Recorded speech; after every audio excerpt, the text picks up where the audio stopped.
Today's harsh economy is finding many business owners being forced to throw in the towel. One man, however, actually came out of retirement to help save the company that he spent nearly 50 years building. At age 79, Albert Boskoff should be playing golf or spending time with his grandkids. Right now, white dinner wears in. Some people think it's foolish, in the sense of why do I want to do this at this age? Boskoff retired 4 years ago and left the company under new ownership. This led to overexpansion that ultimately caused the chain to spiral into Chapter 11 bankruptcy. We had 9,000 coworkers. I think many of them would be out of a job. Certainly the 600 that I knew very well and knew were very important would probably not have a job. Boskoff and his partner Edward Lakin were able to raise $300 million to buy back the company in early December, an arguably remarkable feat in today's economy. But they didn't do it alone. Well, the family was willing to put in, and a few friends, almost $50 million. We're independent, we're out of Chapter 11, and we have a well-funded department store that has every reason to succeed. This accomplishment comes as a surprise, as many notable businesses are being forced to downsize. The Home Depot is cutting 7,000 jobs and closing 34 of its stores. Caterpillar is preparing for one of its worst decades in history by cutting 20,000 jobs. And still other companies like Circuit City have been forced to close their doors altogether. It's tough. Although there's money out there, it's kind of locked up. And so getting a restructuring plan together, it's almost impossible. With such a high risk for failure, why would Boskoff willingly jump back into a struggling market? Hey, I like your display. It looks nice. His interest isn't in the money. He'd be better off not coming back. He's investing his own money, but more than that, he's investing his life in rebuilding something that was important to him. That sends a very loud signal to his customers. I tell you, if you're going to run something, you better care about your people. Because if you don't care about them, they're not going to care about you. Wonderful seeing you. How you doing? Answering my mail, I felt I owed it to these people to answer each one individually. I did. It was nice to see that they really wanted us to be here. They didn't want to see empty stores. Hopefully we'll live up to their expectations. Boskoff's close relationship with his employees, his customers, and the community are arguably some of the trade secrets that helped to pull his business out of bankruptcy. Of course, the reality is that it's still a business. Oh, tomorrow's my last day. You're kidding. Yeah, I was really upset. I'm here 20 years in December. I had 4 days off. I just came in today and found out. And I like working here. I really enjoy coming in.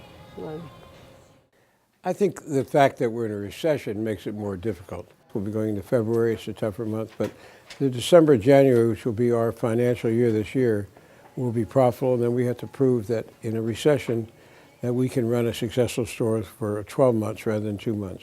We did cut our expenses then, and we're continuing to cut them now so that we can survive. Boskoff's has closed nearly 10 of its stores, proving that no company is totally safe in this economy. Still, Boskoff is hopeful. We're going to win.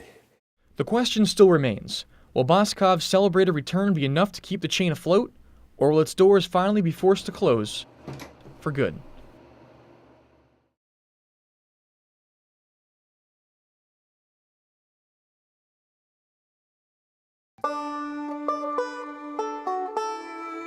Medlar Field, home of Penn State baseball and the State College Spikes.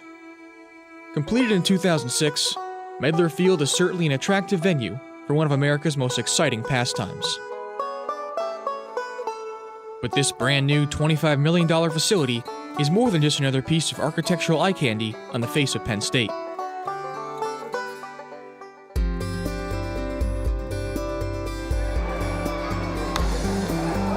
Early on in the planning process, it was decided that this new field would be unlike any other baseball facility in the country.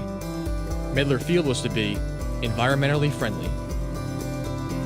Automatic lights that turn off after 5 minutes, water-conserving sinks and waterless urinals, and clearly marked recycling bins are only the obvious green features of this park.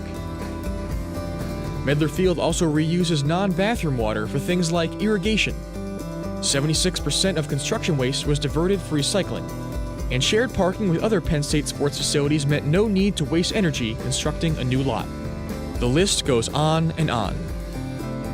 With all these energy-conscious measures, Medlar Field has been certified as a leader in energy and environmental design, the first sports venue in the country to receive this label. But it doesn't stop there.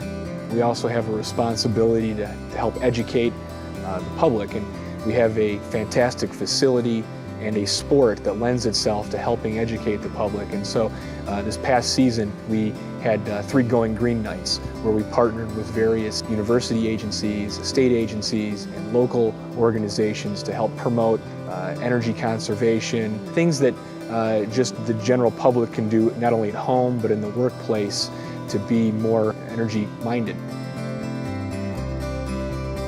As a community, we really need to do something for our environment. It's definitely more on my mind now than it was a year ago. I think that we're all in it together, so we all need to do our little share, even if it is just recycling.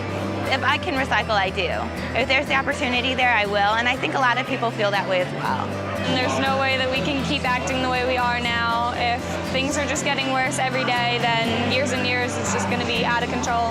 I think that every company should be doing anything that they can to help out in any way possible. So I think that companies should start taking a larger part in trying to help the environment. It's a matter of trying to become as educated as possible and then taking that education and applying it to our operation.